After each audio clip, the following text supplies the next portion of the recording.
Aujourd'hui, plongeons dans un sujet qui intéresse beaucoup d'entre vous, le sexe oral. C'est amusant, épicé, et c'est presque... le roi des rapports. Mais est-ce que c'est vraiment sûr ? Eh bien, spoiler, pas à 100%.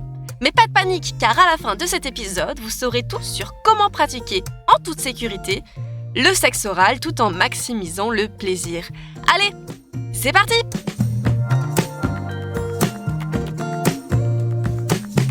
Curiosité par Sexy Avenue. Salut tout le monde, je suis Lola et vous écoutez Curiosité, le podcast hebdomadaire de Sexy Avenue où l'on parle de sex toys et de bien-être sexuel.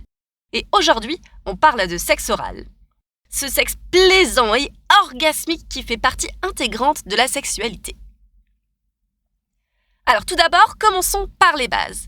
Qu'est-ce que c'est le sexe oral ? Il s'agit d'une pratique intime utilisant la bouche, les lèvres et la langue sur les organes génitaux ou l'anus de votre partenaire. Selon la zone, cela porte différents noms. La fellation sur le pénis, le cunnilingus au vagin et l'anulingus pour l'anus. Pour beaucoup, le sexe oral, c'est une première étape dans la découverte de la sexualité, notamment chez les plus jeunes. Mais c'est aussi un excellent rapport à part entière, parfait pour faire monter la température ou pour envoyer votre partenaire directement au 7e ciel. Et que ce soit une caresse experte ou une fellation bien maîtrisée, le sexe oral, c'est un grand classique. Mais attention, même cette pratique peut comporter des risques si elle est faite sans protection. Et c'est là qu'on arrive à la partie sérieuse. Soyons clairs, non, le sexe oral n'est pas sûr à 100%. Même si le risque de grossesse est inexistant, il est tout à fait possible de contracter des IST, infections sexuellement transmissibles.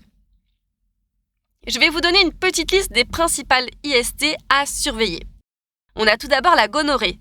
C'est une infection bactérienne qui peut provoquer une inflammation de la gorge et des voies orales. C'est pas très agréable après une nuit torride. On est d'accord. On a ensuite la syphilis. Elle peut causer des lésions sur les lèvres et la langue. Alors ça donne pas le look que vous voulez exhiber le lendemain, quoi. On a aussi la chlamydia. Elle est souvent asymptomatique, mais elle peut affecter la gorge et la bouche. Donc on se méfie du tout va bien, j'ai rien, pas de soucis. Ensuite, il y a le VIH.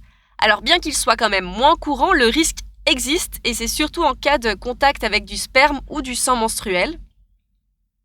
Il y a aussi le papillomavirus. Attention, il peut provoquer un cancer de la gorge lorsqu'il est contracté par voie orale. Et enfin, l'herpès. Qu'il soit labial ou génital, il se transmet facilement lors d'un sexe oral non protégé. Enfin bref, un simple contact avec des fluides corporels comme la salive, le sperme ou les sécrétions vaginales peut suffire pour s'exposer au risque. Et il n'est pas nécessaire d'aller jusqu'à l'orgasme pour se contaminer. Alors, comment profiter pleinement d'une fellation ou d'un cunnilingus sans s'inquiéter des conséquences ? Eh ben, c'est assez facile en fait. Il suffit d'avoir les bonnes protections. Pour la fellation, votre meilleur allié, c'est le préservatif. Il en existe de toutes sortes, ultra fin, aromatisé, sans latex, de quoi transformer un moment épicé en une expérience unique et sûre. Et pour le cunnilingus ou l'anulingus, alors là, les digues dentaires entrent en jeu. Mais qu'est-ce que c'est la digue dentaire ? Eh ben en fait, c'est des petits carrés en latex, comme une sorte de drap protecteur, qui est à placer entre la bouche et la zone érogène. Il en existe aussi avec plusieurs saveurs pour que le plaisir soit garanti. Clin d'œil. En plus des préservatifs et des digues dentaires, il y a aussi quelques règles d'or pour un sexe oral sûr, mais surtout agréable. Tout d'abord, je dirais une hygiène intime irréprochable, que ce soit avant et après l'acte. Bon, ça c'est simple, on coche.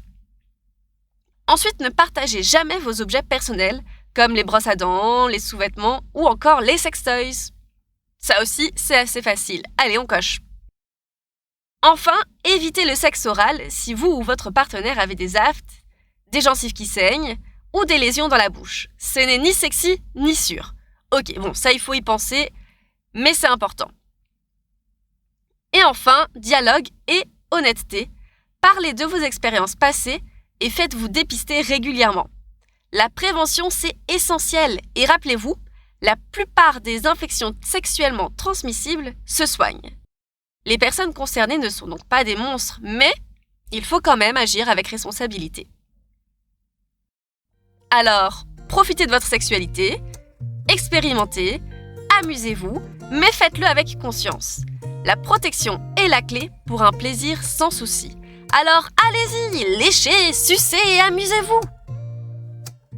Si cet épisode vous a plu et que vous l'avez trouvé intéressant, n'hésitez pas à laisser 5 étoiles au podcast et à suivre Sexy Avenue sur tous les réseaux sociaux. On a Instagram, Facebook, TikTok, X, YouTube, Threads, BeReal. Vous y trouverez toutes nos nouveautés et conseils sur les sextoys, les pratiques sexuelles et les relations. Je vous dis à la semaine prochaine pour un nouvel épisode de Curiosité, votre podcast préféré signé Sexy Avenue. Salut tout le monde et surtout, faites-le protéger!